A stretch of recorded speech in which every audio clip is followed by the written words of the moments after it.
Hello, my dear students. How are you all? I hope that you are happy, healthy, and fantastic. You are welcome to Symbolic Education. Symbolic Education में आपका स्वागत है. Dear students, आज की class में हम आपके 12th class की इंग्लिश की बुक फ्लेमिंगो के चैप्टर नंबर 6 यानी कि पोर्ट्स एंड पैनकेक के क्वेश्चन सीरीज को शुरू करने वाले हैं. आज की क्लास में हम ये देखेंगे कि जो क्वेश्चंस आपसे पूछे गए हैं इस चैप्टर के बीच में या फिर चैप्टर के बाद आप उनके आंसर कैसे देंगे. आई होप कि आपने इस चैप्टर को बड़े ध्यान से सुना होगा, समझा होगा और साथ साथ आपने अपनी इंग्लिश में भी बहुत बड़ी हेल्प महसूस करी होगी, जिससे कि आप अपनी इंग्लिश को भी इम्प्रूव कर पाएँ. तो आइए शुरू करते हैं, लेते हैं इसका पहला क्वेश्चन. तो जैसे कि आप यहाँ पर देख रहे हैं कि पेज नंबर 59 जो कि आपकी टेक्स्ट बुक में जो पहले जो क्वेश्चंस दिए गए हैं थिंक एज यू रीड वाले कॉलम में, तो सबसे पहले हम यहीं से शुरुआत करते हैं. तो जिसमें पहला क्वेश्चन आपसे पूछा गया कि what does the writer mean, यानी कि जो लेखक है उसका तात्पर्य क्या है किसी से फेरी माइजरी, यानी कि फेरी माइजरी से उसका क्या तात्पर्य है, वह शब्द से क्या बताना चाहते हैं. ऑफ दो सब्जेक्ट्स, उन लोगों के लिए, टू मेकअप, यानी कि जो लोग मेकअप करवाने के लिए आते थे उस जेमिनी स्टूडियो के मेकअप रूम में, तो जो उनकी तप्त विपत्ति थी, यानी कि जो वहाँ पर बहुत ज़्यादा गर्मी हुआ करती थी, उसकी जो प्रॉब्लम उनके साथ थी उससे लेखक का क्या तात्पर्य है.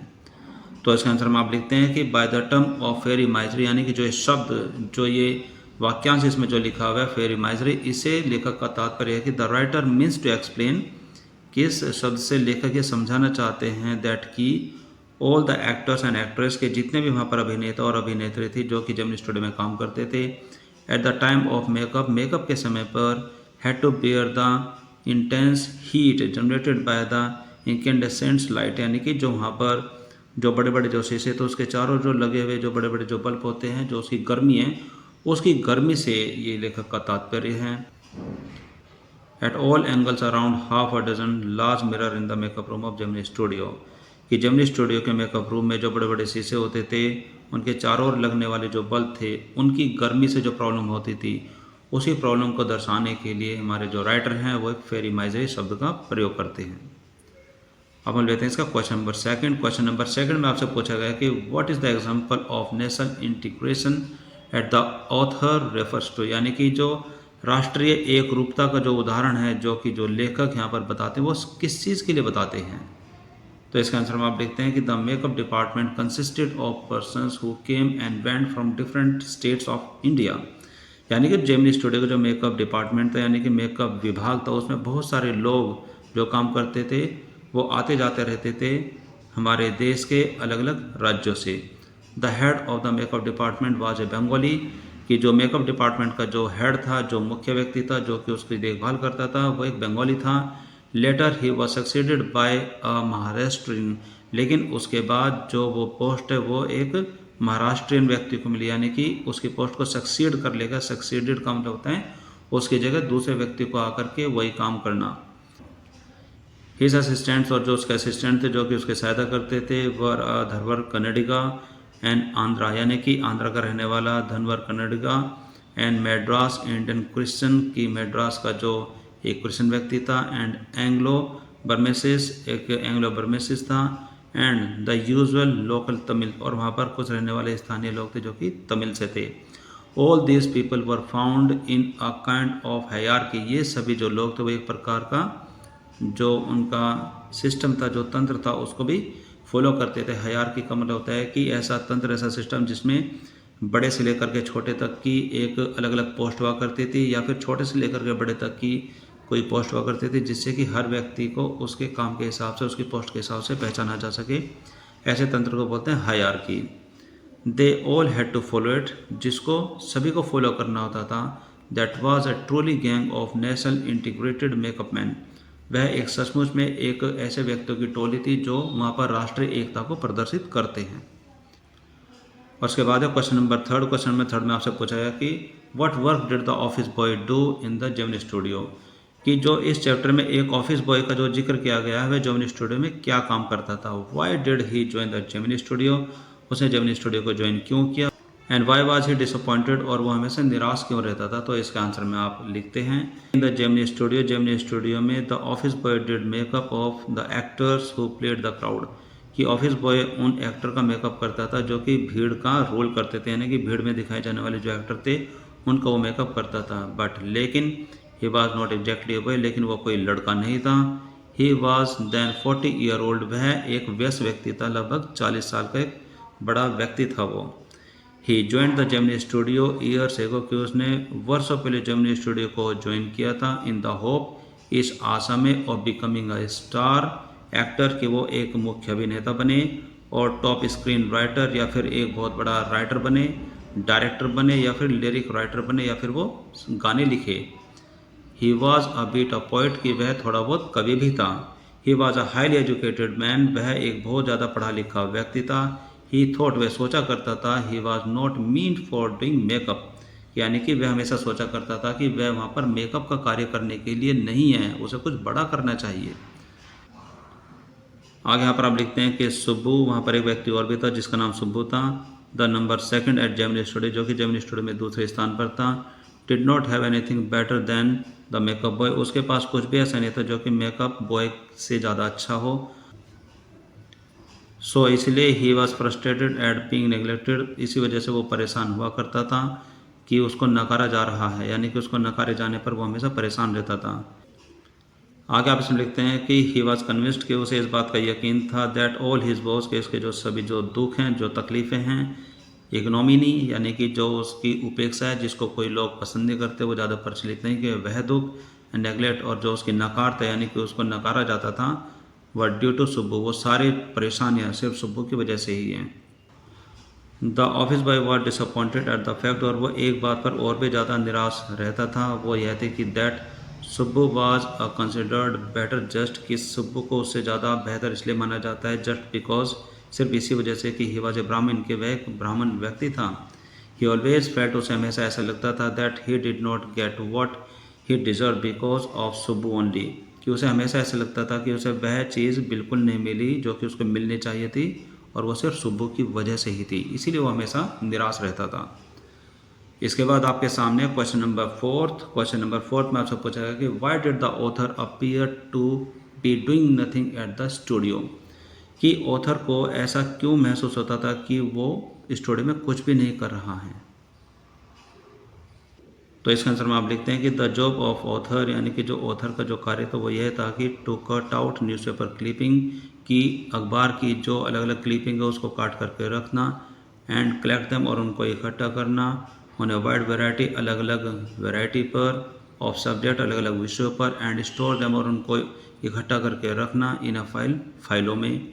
Many of those had to be written out in hand, कि बहुत सारी बार तो उन चीज़ों को हाथों से लिखना पड़ता था।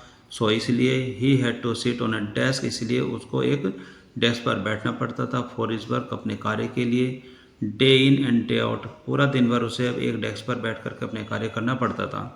Seeing him sitting at the desk, और डेस्क पर उसको बैठा देख most of the people of Gemini studio, कि जेमिनी स्टूडियो के बहुत से जो लोग हैं वो ऐसा सोचते थे कि that he had nothing to do at Gemini studio, कि उसके पास कोई भी कार्य नहीं है जेमिनी स्टूडियो में करने के लिए, तो इसीलिए लेखक को ऐसा लगता था कि वह कुछ भी नहीं कर रहा है।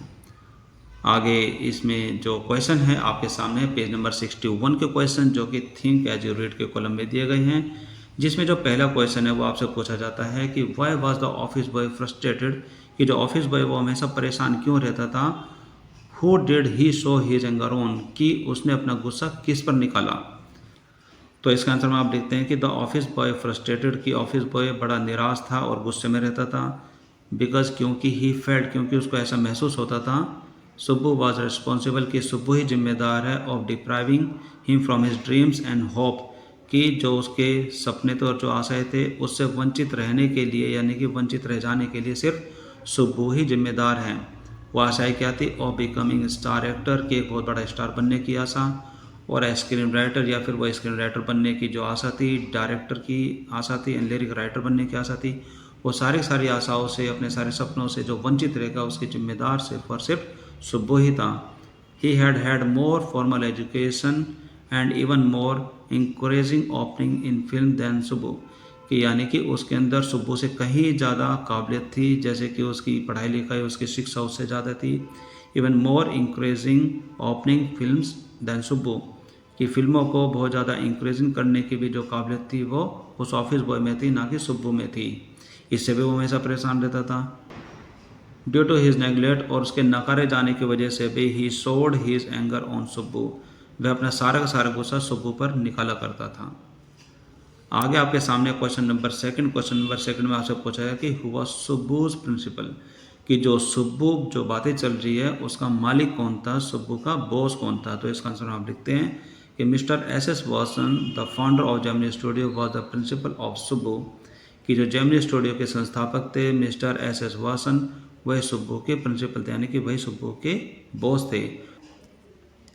Subbu had a great loyalty to him, कि सुब्बू के मन में उनके प्रति बहुत बड़ी वफादारी थी, वो उनका हमेशा सम्मान करते थे। He was very close to his principal S Vasan, कि वो अपने जो बॉस थे वो उनके बहुत ही नज़दीक था। आगे क्वेश्चन नंबर 3 में आपसे पूछा है कि Subbu is described as a many sided genius, कि जो इसमें सुब्बू नाम का जो व्यक्ति था जिसे वो ऑफिस बॉय हमेशा जलन फील करता था, कि वह बहुत तरीके से एक विद्वान एक जीनियस व्यक्ति था। List 4 of his special abilities, कि उसकी जो मुख्य जो योग्यताएं हैं आप उनकी एक सूची बनाइए। तो इसके आंसर में आप देखते हैं कि Subbu's list of ability is here under written, कि निम्नलिखित सूची है वह जिसमें सुब्बू की जो काबिलियत है जो उसकी प्रतिभा है उसकी सूची आपके सामने है। कि तो जो इसमें पहली क्वालिटी वो ये है कि he had great loyalty to his principal S Vasan the boss of Gemini studio, यानी कि जो जेमिनी स्टूडियो के जो बॉस थे मिस्टर एस वासन उनके प्रति सुब्बू के मन में बहुत बड़ी वफादारी थी। दूसरा पॉइंट है इसमें कि he was tailor made for film, की वह फिल्मों के लिए अत्यंत उपयुक्त व्यक्ति था।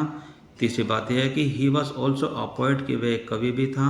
And compose several truly story poems, की उसने बहुत सारी जो कहानियाँ हैं कविताएं हैं उनको भी लिखा था। इन फोक रिफ्रेन एंड डिक्शन, कि वहाँ के जो लोकगीत और जो उनका बोलने का जो डिक्शन था लहजा था उस लहजे में उसने बहुत सारी जो कहानियाँ और कविताएं उनको भी लिखा था, उनकी भी रचना की थी।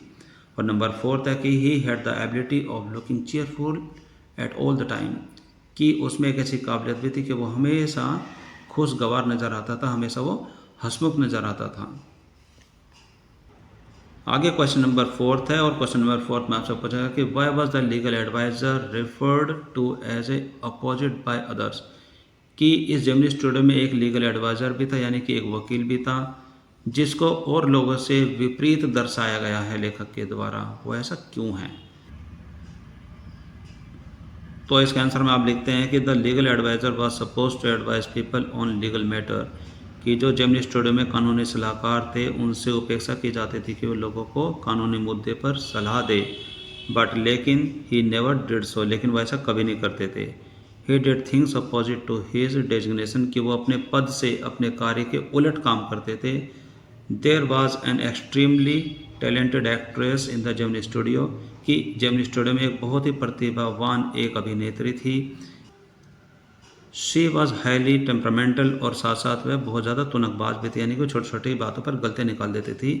वंस एक बार she got angry on the set, कि वह एक बार वो फिल्म के सेट पर गुस्से में आ गई। एवरीबडी स्टूड स्टंट, और बाकी सभी लोग वहाँ पर सन खड़े रह गए। बट लेकिन the lawyer quietly switched the recording device on, लेकिन ठीक उस हिस्से में जो हमारे कानूनी सलाहकार थे उसने चुपके से आवाज़ को रिकॉर्ड करने का जो यंत्र है उसको शुरू कर दिया। वैन, और जब से स्टॉप्ड, लेकिन जब वो गुस्से में हो रही थी उसके बाद जब वो रुकी स्पीकिंग, जब वो बोलते बोलते रुकी, the lawyer played the recording back, उसके बाद उन वकील साहब ने जो उसकी आवाज़ रिकॉर्ड हुई थी उसको दोबारा चालू कर दिया। वैन, और जब शी हर्ड हर वॉइस, की जब उसने अपनी आवाज़ को सुना, शी वॉज स्ट्रक डम, और वह अवाक ही खड़े रह गए, यानी कि वो बिल्कुल हैरान हो गई। She never recovered from the shock, और इस शॉक से यानी कि जो झटका उसको लगा था उसे कभी नहीं उबर पाई। 10 और इस प्रकार इंस्टीड ऑफ एडवाइस, की कानूनी सलाह की बजाय the lawyer brought about the end, की जो लॉयर थे जो वकील थे उन्होंने अंत कर दिया of a brilliant acting career of her, उस प्रतिभाशाली जो अभिनेत्री थी उसके एक्टिंग करियर का अंत कर दिया, यानी कि उसका करियर समाप्त कर दिया। इवन यहाँ तक कि in the matter of uniform, यहाँ तक कि जो उनकी वेशभूषा थी उस मामले में भी the lawyer was opposite to other, कि वे अन्य लोगों से बिल्कुल ही उलट थे। ऑलमोस्ट लगभग each member in the studio wore a khadi dhoti, कि लगभग जो स्टूडियो में सभी के सभी जो व्यक्ति थे वो खादी और धोती पहना करते थे। With a white khadi shirt khadi shirt पहना करते थे। बट लेकिन the lawyer war pant and tie, लेकिन जो वकील साहब थे वो पैंट और टाई पहना करते थे। These are the some reason, और ये कुछ कारण हैं, why the lawyer was called opposite by others, यही कारण है कि वकील साहब औरों के द्वारा कुछ अलग ही, कुछ विपरीत व्यक्ति कहलाए जाते थे। इसके बाद है क्वेश्चन नंबर 5। क्वेश्चन नंबर 5 में आपसे पूछा है कि what made the lawyer stand out from the others eight Gemini studio, कि जो क्या कारण थे जिसकी वजह से जो वकील साहब थे जेमिनी स्टूडियो में वो बिल्कुल अलग ही नज़र आते थे।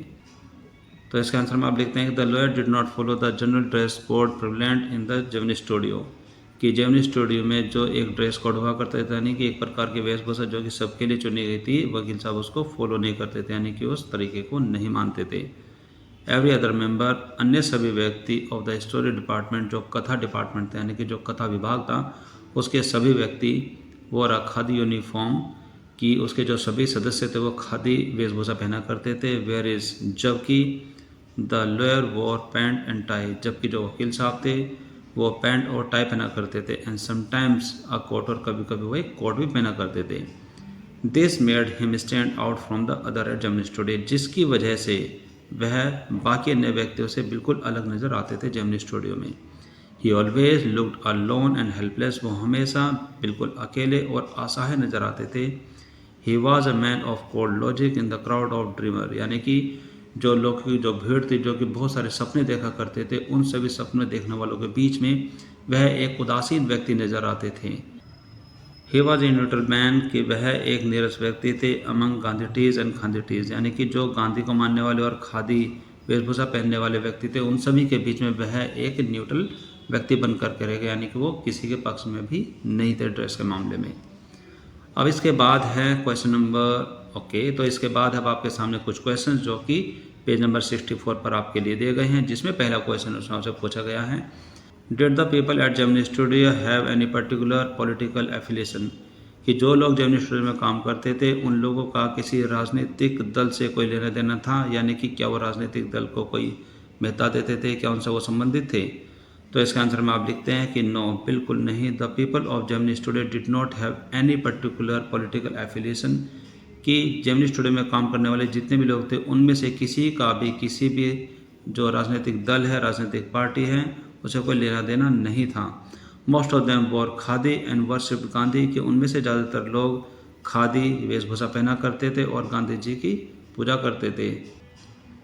एंड बियॉन्ड दैट, और इससे बढ़कर के they were all averse to the term communism, और से बढ़कर वे साम्यवाद के बिल्कुल विपरीत थे। कम्युनिज्म को बोलते हैं साम्यवाद, वो इसके बिल्कुल विपरीत थे।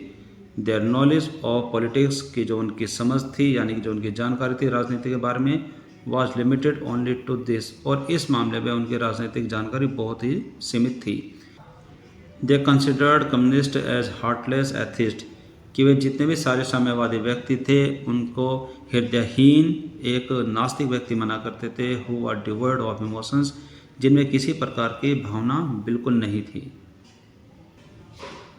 इसके बाद क्वेश्चन नंबर 2। क्वेश्चन नंबर 2 में आपसे पूछा है कि why was the moral rearmament army welcome at the studio, कि मॉरल रियरमेंट आर्मी का स्वागत जेमिनी स्टूडियो में क्यों किया गया। तो इसका आंसर में आप लिखते हैं कि द मॉरल रियरमेंट आर्मी, यानी कि MRA, जिसका पूरा नाम था moral rearmament army, was a kind of counter movement of international communism, यानी कि वो अंतर्राष्ट्रीय साम्यवाद का एक आंदोलन था। The people in those days, उन दिनों में जो लोग थे, were averse to the term communism, यानी कि जो लोग उस समय साम्यवाद के विपरीत थे।